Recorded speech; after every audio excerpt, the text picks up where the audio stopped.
Ils pensaient m'envahir. Ils ont trouvé une reine sans robe dorée, mais avec des navires, des armes et un pacte avec les flots. On m'a appelée reine pirate. Mais avant d'être reine, j'étais fille d'exilés.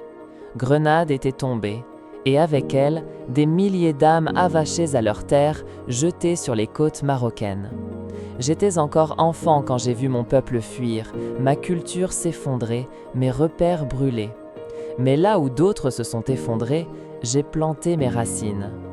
Je n'ai pas grandi dans le luxe, j'ai grandi dans la mémoire d'une chute et dans une promesse silencieuse. Ils regretteront ce qu'ils ont fait aux miens.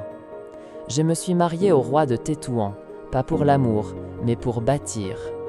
Tétouan n'était qu'une plaie ouverte, ravagée par les Portugais, abandonnée par l'histoire. Je l'ai rebâtie pierre par pierre. J'ai fait venir les artisans d'Al-Andalus, les penseurs oubliés, les marchands orphelins. J'ai transformé une ruine en royaume, une blessure en port redouté. Et puis, mon époux est mort. Et c'est là qu'ils ont cru que j'allais disparaître. Mais ils avaient oublié une chose. Je n'étais pas qu'une épouse, j'étais une mémoire vivante, une stratégie en mouvement, une mère qui ne recule jamais. Je ne suis pas montée sur le trône pour faire joli. Je m'y suis installée parce que personne n'en était digne à ma place. Ils ont voulu tester ma patience. Ils ont découvert ma vengeance. Les Portugais, les Espagnols, les traîtres à l'intérieur.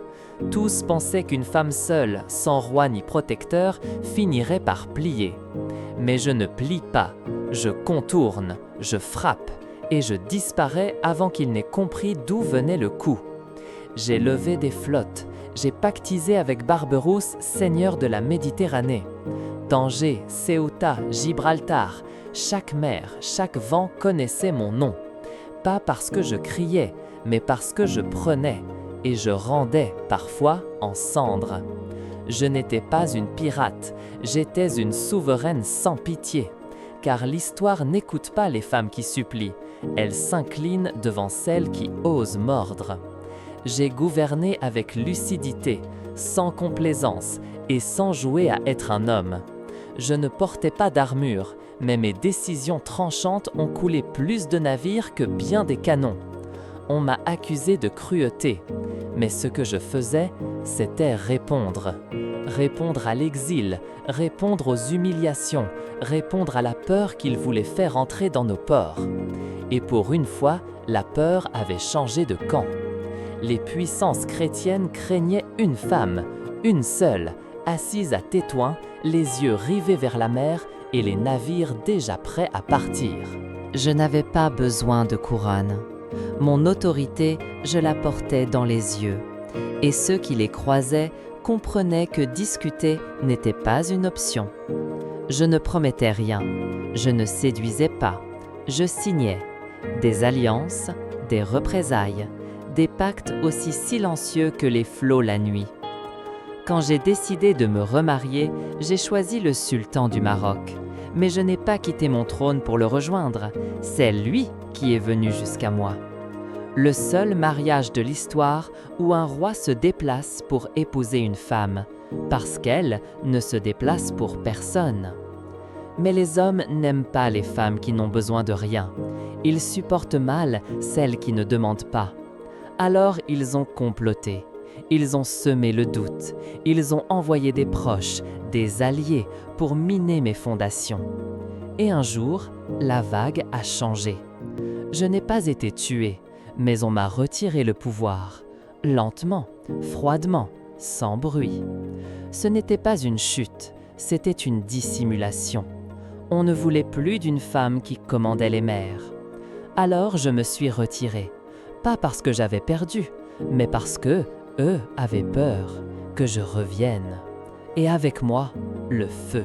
Ils ont cru m'effacer en m'éloignant du trône, mais le pouvoir, je ne l'avais jamais porté sur ma tête.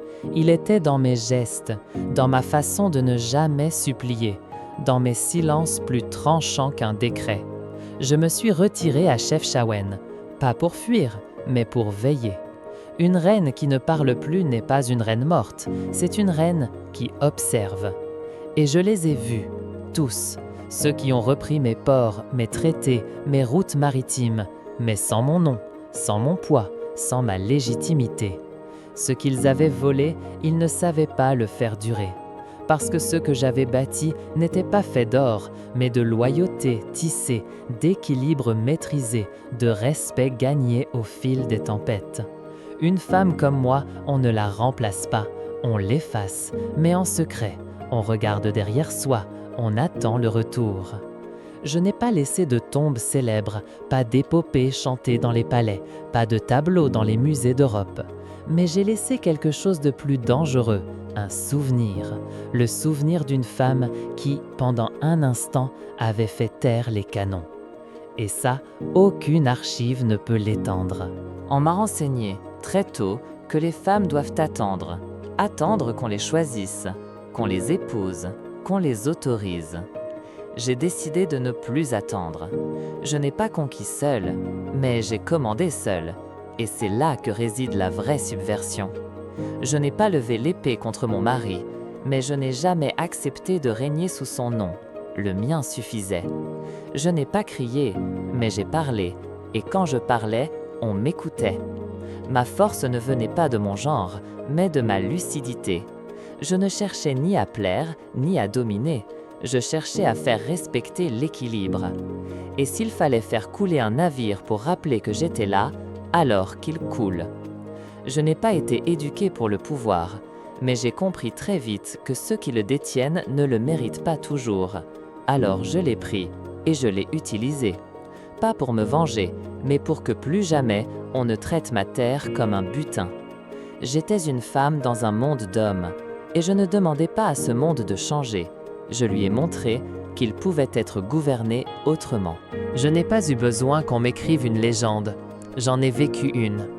Pas dans les contes, dans les ports, dans les accords signés sans trembler, dans les nuits où mes navires glissaient sous la lune, prêts à frapper. Je suis Sayyida al-Khurra, et je suis la preuve qu'une femme peut gouverner, sans lever la voix, sans demander pardon, sans jamais s'agenouiller. On m'a effacée parce que j'étais la peur dans leur carte marine, la décision imprévisible, le regard qui ne cherche pas l'approbation. Je ne voulais pas être aimée, je voulais être libre. Et si aujourd'hui tu entends mon nom, c'est que mon silence a survécu à leur vacarme.